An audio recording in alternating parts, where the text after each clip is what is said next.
প্রতি মুহূর্তে বাংলার উপরে বঞ্চনার বঞ্চনা হচ্ছে। আমার ইন্দ্রা কলোনির মায়েরা গলা ছেড়ে, এই বাংলা আমার মাতৃভূমি, এই বাংলা আমার ভিটে, এই বাংলার জয়গান গেয়ে একবার সবাই মিলে বলুন জয় বাংলা। আমার অগন্ত মায়েরা, বোনেরা, জ্যাঠামশাই, কাকু, সকলে আমার প্রণাম দেবেন। যারা আমার অল্প বয়সে কম আছে, ছোট, তারা সকলে আমার ভালোবাসা নেবেন।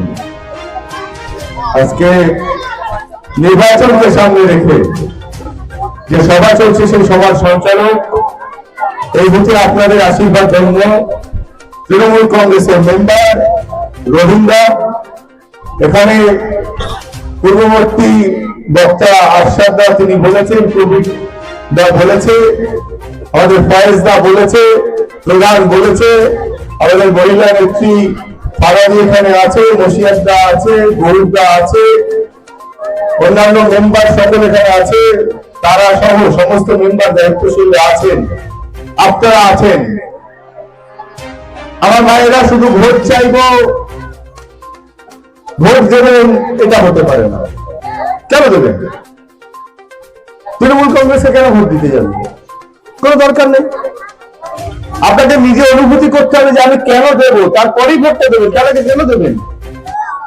কেন ভোট চাইছি আমরা? যে কথা রবীন্দ্র এক্ষুনি বললো, বাবু বাচ্চারা একটু আসতে, আমার সোনা বাচ্চারা, তৃণমূল কংগ্রেসকে কেন ভোট দেবেন? রবীন্দ্র এক্ষুনি বলছিল রেল কলোনি, আরপিএফ এর অত্যাচার, প্রতি মুহূর্তে আমার ওখানে কলোনি আছে আমার বাড়ির কাছে, আরপিএফ এর ডান্ডা, জিআরপির ডান্ডা আমার মা বোনেদের খেতে হয়, উচ্ছেদ করে, ভেঙে দেয়, চুরিয়ে দেয়। কে আরপিএফ? এই আরপিএফ কেন্দ্রীয় সরকারের একটা বাহিনী।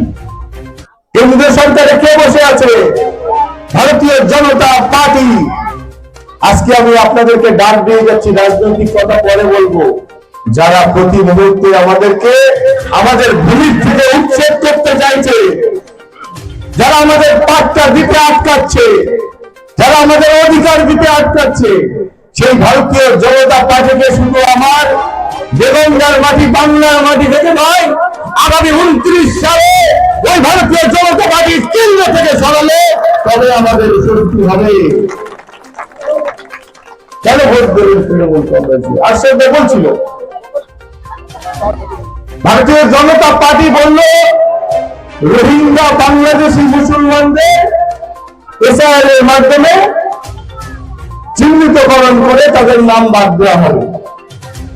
আপনারা জেনে রেখে দিন, এই দেগঙ্গাতে 12,000 মানুষের নাম বাদ গেছে। দেগঙ্গা বিধানসভাতে এই 12,000 মানুষের যে নাম বাদ গেছে, তার মধ্যে 11,200 আমার সনাতনী মা ভাই বোনদের নাম বাদ গেছে। কাদের বাদ দিতে চেয়েছিল আর কাদের বাদ দিচ্ছে? মনে করবেন না বিজেপি শুধু মুসলিমদের ঘৃণা করে না, বিজেপি মুসলিম, দলিত, আদিবাসী, পিছিয়ে পড়া বর্গের সমস্ত মানুষকে ঘৃণা করে। যারা মুসলিম, আদিবাসী, দলিত, পিছিয়ে পড়া বর্গের মানুষকে ঘৃণা করে, তাদের যোগ্য জবাব দেওয়ার ভোট হচ্ছে 2026-এর নির্বাচন। তার আহ্বান আমি আপনাদের কাছে করছি। এই আজকে 11,200 মানুষের যাদের নাম এখন ডিলিট হয়েছে, তারা ভোট দিতে পারবে না। কোন কারণে যদি ভারতীয় জনতা পার্টি এই বাংলার মাটিতে দখল করে, তাহলে আমাদের পরিণতি কি? উদাহরণ আমাদের সামনে আছে আসাম।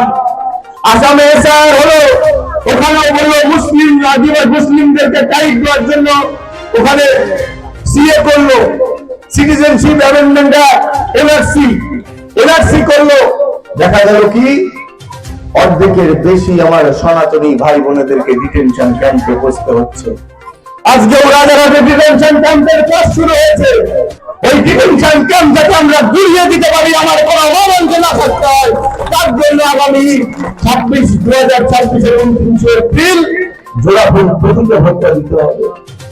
আপনাদের সামনে দায়িত্ব নিয়ে আমরা তৃণমূল কংগ্রেসের পরিবার দায়িত্ব নিয়ে যাচ্ছি। মমতা বন্দ্যোপাধ্যায় চতুর্থবারের জন্য মুখ্যমন্ত্রী হলে ওই ডিটেনশন ক্যাম্পের দরজার কোনোদিন তালা খোলা হবে না, তালা লাগিয়ে রাখা হবে। এখানে কোনোদিন কোনো হানাহানি, এখানে সাম্প্রদায়িক দাঙ্গা করাতে চাইছে, আর আমরা মুমূর্ষু মানুষকে হসপিটালে নিয়ে যাওয়ার জন্য ফ্রিতে এই কদমগাছিতে 1 করে অ্যাম্বুলেন্স দেবো। আমাদের এই কলোনির মানুষও 1 পয়সা লাগবে না, তারা বিনামূল্যে হসপিটালে যাবে। কোনো হসপিটালের ড্রাইভারের জন্য কোনো ফেরাকিও নয়, তেলের জন্য 500 টাকাও লাগবে না। আপনাদের সঙ্গে কথা বলে যাচ্ছি, এক গুচ্ছ পরিকল্পনা আছে। আর যা মুখে কথা বলছি তা বাস্তবে রূপদান করব। আমি যা কথা দিই সে কথা আমি রাখি, কথা দিয়ে কথা খেলাপানি করি, যা কথা দিই কথা আমি রাখি। আমাদের কিচ্ছু চাওয়া পাওয়া নেই। আমরা চাইছি দেগঙ্গাটাকে উন্নততর দেগঙ্গা করতে, দেগঙ্গাকে প্রগতির পথে নিয়ে যেতে। আর তার সামনে যদি সব থেকে বড় বাধা হয়ে থাকে সেটা বর্তমান দিনে আইএসএফ দল, তাই তাদের আটকানোর জন্য তৃণমূল কংগ্রেসে ভোটটা দিতে হবে। ভারতীয় জনতা পার্টি আমাদের কোনোদিন শুভ কামনা করে না, আমাদের ভালো চাই না, চাইতে পারে না।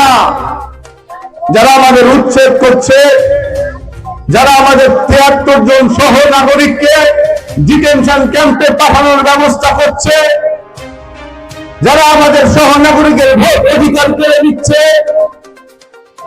যারা আমাদের জমির জায়গা পাট্টা করতে বাধা দিচ্ছে, যারা আমাদের প্রগতির পথে বাধা হয়ে দাঁড়াচ্ছে, তারা কোনোদিন আমাদের ভালো চাওয়ার দল হতে পারে না। আমি আমার মায়েদের কাছে করজোড়ে নিবেদন করে যাচ্ছি। আজকে ইন্দিরা কলোনিতে আমার মা বোনেরা অসংখ্য আছেন, আমার কাকু জানামশাইরা রয়েছেন। আজকে আপনাদের কাছে শূন্যের ডাক দিয়ে গেলাম, বিরোধীকে শূন্য করে দিন, শূন্য করে দিন।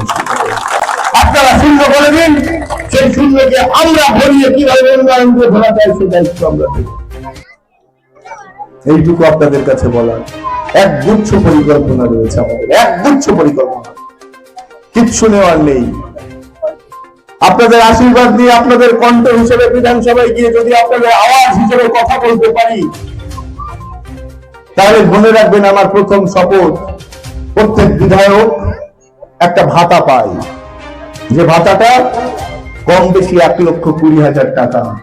আজকে আমার মায়েদের সামনে কথা দিয়ে যাচ্ছি, ও ভাতা এই দেগঙ্গার মাটিতে যারা পিছিয়ে পড়া বর্গের দুস্থ মেধাবী ছাত্র, তাদের স্কলারশিপ হিসেবে ভাতা আমি ব্যয় করে দেবো। শূন্য করার ডাক দিয়ে গেলাম আজকে, শূন্য করা। ঢুকতে দেবেন না, ঢুকতে দেবেন না, এরা আমাদের নয়। আমরা ভালো আছি, আমরা একে অপরের সঙ্গে পরিপূরক হয়ে সম্প্রীতিতে আছি, আমরা ভালো আছি। আমাদের মাঝে যারা বিভাজন করতে চাইছে তারা কোনোদিন আমাদের হতে পারে না, যারা আমাদের উন্নয়নে বাধা হচ্ছে তারা আমাদের হতে পারে না। আসুন আমরা সকলে মিলে আগামী 29 এপ্রিল আপনাদের সন্তানকে, ছোট ভাইকে জোড়াফুল প্রতীকে ভোট দিয়ে বিপুল ভোটে জয়যুক্ত করুন। মমতা বন্দ্যোপাধ্যায় হাতে অর্পণ করে দিন। আপনাদের কাছে বারবার আশীর্বাদ চাইছি, কেন জানেন?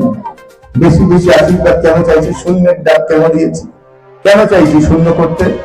আপনারা যত বেশি ভোট দিয়ে, যত ব্যবধান দিয়ে, যত বড় জয় দিয়ে দিদির হাতে আমাকে তুলে দেবেন, আমিও তত জোরালো দাবি দিদির কাছে রাখতে হবে যে দিদি, তুমি দেগঙ্গার মাটিতে, তুমি দেগঙ্গার মানুষের থেকে অফুরন্ত ভালোবাসা পেয়েছো। দেগঙ্গার মানুষ তোমাদের দুহাত ভরে আশীর্বাদ করেছে, এই ইন্দিরা কলোনির মানুষ তোমার দুহাত ভরে আশীর্বাদ করেছে। তুমি দিদি আমার দেগঙ্গাটাকে সাজিয়ে দাও, আমার দেগঙ্গাটাকে উন্নয়নের বড় তুলে দাও, এই দাবি দিদির কাছে করতে পারবে। এই জন্য বারবার বলছি, আপনারা খুব ভালো থাকেন, সুস্থ থাকেন। মনে করবেন না শুধু আমাদের রবীন্দ্রা বা পাশে আমাদের এই বুথের নেতৃত্ব না, এটা তারা বৃষ্টি হচ্ছে পাশের বুথে মনোজিৎ দা, আমাদের শ্যামল দ্বারা রয়েছে, শুধু এদের দায়িত্ব। আপনারা এক একজন স্তম্ভ হয়ে যান মমতা বন্দ্যোপাধ্যায়ের পরীক্ষিত সৈনিক হিসেবে। আপনাদের চোখ দিয়ে মমতা বন্দ্যোপাধ্যায় যায়। সকলে মিলে উৎসবের মেজাজে ভোট করতে নামুন, উৎসবের মেজাজে ভোট করার আহ্বান আপনাদের রেখে গেলাম। সকলে আশীর্বাদ করবেন দেবঙ্গাটাকে যেন সুন্দর করে সাজাতে পারি, সকলের সঙ্গে এই ভালোবাসার সঙ্গে সম্প্রীতির দেবঙ্গা বজায় রাখতে পারি, কোনো অশুভ শক্তিকে দেবঙ্গাকে এই সাম্প্রদায়িকতার সঙ্গে যুক্ত দেব না, এই অঙ্গীকার আমরা করে রাখছি। সকলে ভালো থাকবেন, সুস্থ থাকবেন।